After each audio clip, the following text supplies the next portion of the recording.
আমরা দুজনেই গাছতলায় সুখের সংসার করে পুরো দুনিয়াবাসীকে দেখিয়ে দিব ভালোবাসলে গাছতলায় সংসার করা যায়। পরিবেশটা কত সুন্দর না? এর মধ্যে আমাদের ছোট্ট একটা সংসার। তাহলে চলো আমরা দুজন আমাদের প্রথম দিনের সংসার শুরু করি।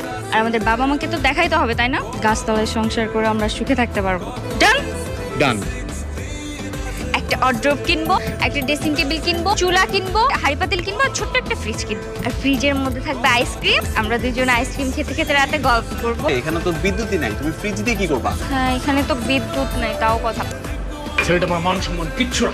সত্যি সত্যি সে গাছতলায় যে সংসার পেতেছে। আমি তো জানি দুদিনও থাকতে পারবে না এখানে।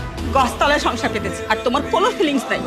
ও দেখো তোমার জন্য কি নিয়ে আসছি। এই যে দেখো তোমার টুল, আয়না, একটা ওয়ারড্রপ, তাই না? এই হয়ে গেল তোমার ন্যাচারাল ওয়ারড্রপ। তাতে উঠো কাপড়গুলো সাজাই ফেলি। Wow, natural wardrobe. যেখানে ভালোবাসা থাকে ওখানে এরকম ন্যাচারাল ওয়ারড্রপ আর ন্যাচারাল একটা ড্রেসিং টেবিল থাকলে না আর কিছু লাগে না। Thank you so much. আমার না অনেক ক্ষুধা লাগছে, তোমার তো নিশ্চয়ই ক্ষুধা লাগছে না? এটারও ব্যবস্থা আছে, আমি খাবারও এনেছি। একটা রুটি? এখন আপাতত এই একটা রুটি আমরা ভাগ করে খাই। কিছুদিন পরে দেখবো এই যে এতগুলো গাছপালা এখানে আছে এগুলোতে ফলমূল ধরবে, তখন আমরা এই গাছপালার ফলমূলগুলো খাবো। এই নাও। এতটুকু কেন রুটি? দেখি তোমারটা, দেখি তোমারটা বেশি আর আমারটা কম। তুমি এইটুকু খাও, আমি এটা খাবো। রুটি তো শেষ মোহনা, পেট তো ভরে নাই। তোমার মেয়ের সংসার এখানে মায়া দেখাতে আসেনি, আমরা এসেছি ওদের ওই কাটা খায়ে নুনের ছিটা দিই। আমরা এখন দুইজনে এই জায়গায় বসে পোলাও, বিরিয়ানি, মাংস যা কিছু আছে সবকিছু মোজ করে খাবো, ঠিক আছে? ওদেরকে বোঝাবো বাড়ি থেকে চলে আসা যন্ত্রণা কত। আমার শ্বশুর শাশুড়ি আসছে। যেদিন তোমাকে মেনে নিবে সেদিন যে সালাম। দেখো তো আশেপাশে গরিব অসহায় কেউ আছে কিনা, থাকলে ডাকতে পারো, কারণ আমরা আবার একলা একলা খাইতে পারি না, সবাইকে দিয়ে খেতে পছন্দ করি। আমি জানতাম এমনই হবে, গাছতলায় থাকবে আর ওই একটা রুটি অর্ধেক করে খাবে। তুমি চিৎকার করে বলো, এসব পোলাও বিরিয়ানি আমরা খাই না। আমরা প্রাকৃতিক খাবার খাই, ফলমূল খাই, শাকসবজি খাই, যা আমাদের শরীরে এনার্জি দেয়। বলো। এখনো সময় আছে, ডিভোর্স দিয়ে আমার কাছে এসে পা ধরে ক্ষমা চা। এই ক্ষমা আমার লাগবে না। আমরা প্রকৃতির মাঝে অনেক সুখেই আছি, সুখে শান্তিতে সংসার করছি। বৃষ্টি আসলে তখন বুঝবা কেমন লাগে। আমরা তো বৃষ্টির জন্য অপেক্ষা করতেছি, তাই না বাবু? দেখো তো কত বড় নির্লজ্জ। হ্যাঁ, বাবা মার সামনে কি করছে দেখো। ওরা যদি এভাবে সুখে থাকতে পারে, থাকুক, ছোট চাই। এই চাঁদের আলোতে যে তোমার কত সুন্দর লাগতেছে। আমি একটু ভয় ভয় করতেছি। শোনো না, এই যে দেখছো চারপাশে কি পরিমাণ আলো, আলো না, চোখে লাগলে কি ঘুম আসবে বলো? এইটা চোখে দিয়া এবার আর কোন আলো লাগে? আরে না তো। এই মানুষগুলো ঠিক থাকলে আমার না বুক ফেটে যায়। ভয় পাবেন না, ভয় পাবেন না। আমার প্রকৃতি পছন্দের ক্ষুদ্র উপহার। এই উপহার আমাদের লাগবে না, নেন তো। এই ভিডিও বন্ধ করো। প্রিয় দেশবাসী, এই যে আপনারা দেখতে পাচ্ছেন একটা অসহায় পরিবার আজ গাছতলায় এই রাত করে বসবাস করছে।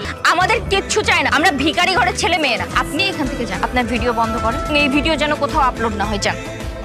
কিন্তু আমার ফোনটা যে কালকে রাত থেকে বন্ধ হয়ে আছে। বন্ধ কেন? তো চার্জ কি দিব আমি আমার শ্বশুর বাড়ি যে? হ্যাঁ, এখানে চার্জ দেওয়ার জায়গা কই? তোমার কি এই জায়গা ভালো লাগতেছে না? এই যে গাছের নিচে আমাদের ছোট্ট সংসার। একদম ভালো লাগছে না। ফোনে চার্জ দিতে পারছি না, গোসল করতে পারছি না। একটু ধৈর্য ধরে আমরা অ্যাডজাস্ট করে নিব তো। আর তাছাড়া প্রাচীন যুগের মানুষরাও তো এরকম ভাবে বসবাস করতো, তাই না? তার জন্যই তাদের ভিতরে প্রেমটা অনেক বেশি ছিল। আর তাছাড়া আমরা কি করছি বলতো, বাবা মার সাথে চ্যালেঞ্জ নিয়েছি যে আমরা এখানে সুখে শান্তিতে থাকবো। কিন্তু এই পরিবেশে আমি অ্যাডজাস্ট করবো কিভাবে বলো? হ্যাঁ যাও, প্লিজ যাও, যে দেখো একটা চাকরি বাকরি করতে পারো কিনা। আমি আর এইভাবে পারতেছি না, এইভাবে আমার পক্ষে সংসার করা সম্ভব না। এই হলো তোর সুখের সংসার। মানুষ প্রেমে পড়লে না তার জীবনের গতি ভুলে যায়। তোমাদের জ্ঞান দেওয়া শেষ হলো, তোমরা এখন আসতে পারো। তোমার মেয়েকে কোনো কিছু বলাই লাভ হবে না, চলো বলছি। লা লা লা লা লা লা। এই এই এই, এখানে কোনো বিছানা করা যাবে না, যান এখান থেকে। নিজে কত সুন্দর, এখানে বিছানা করতে কোনো সমস্যা নাই, আমরা করলে সমস্যা। এই খবরদার, খবরদার, ওইদিক থেকে, ওইদিক থেকে না, এদিকে আসবেন না। ফকিরের বাচ্চা, ফকির। এই একেবারে কোপ দিয়ে ঘাড়ের তেল হলে আলাদা করে দেবো। ভালো বল বলতেছি, এখান থেকে কাট। আমি আমার জামাইরে ফোন দিয়ে আনতেছি, তোদের দেখা দিচ্ছি। সব দিবার কিছু না, ধরে ধরে সব দে। এই তোরা ফকির আমার বিছানার মধ্যে কি করস? আমার বউ কই? ওই ফকির নিতর বউ। এবারে এই তুই কি জানোস আমার ওস্তাদের কত টেয়া? আমার ওস্তাদের গ্রামে 3 তালা 2টা বাড়ি আছে। আমগো লাগে কামে লাগিয়ে যা। আচ্ছা আপনি তিনতলা বাড়ি কেমন হইলো? আমার লাগে ভিক্ষার কামে নামে তখন টেয়া কামাবি, ঠ্যাঙ্গের উপর ঠ্যাং দিয়া টেয়া গনবি আর গনবি। কি জানাচ্ছে?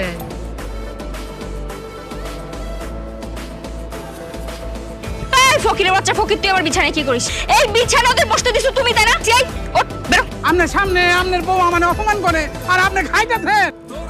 35 নম্বর বাড়ি থেকে কাঁচি বিরিয়ানি দিতেছে। আইতেছি আমরা। এই যে লোকটাকে দেখছো না, ওর মাসে এসে অনেক টাকা ইনকাম। আমি ওর সাথে কথাবার্তা বলে ডিসিশন নিছি, ওর সাথে যদি একটু কাজকর্ম করি না, তাহলে মাসে এসে আমি অনেক টাকা ইনকাম করতে পারবো। কি বললা তুমি? তুমি ভিক্ষা করবা? শেষ পর্যন্ত তুমি ভিক্ষা করবা?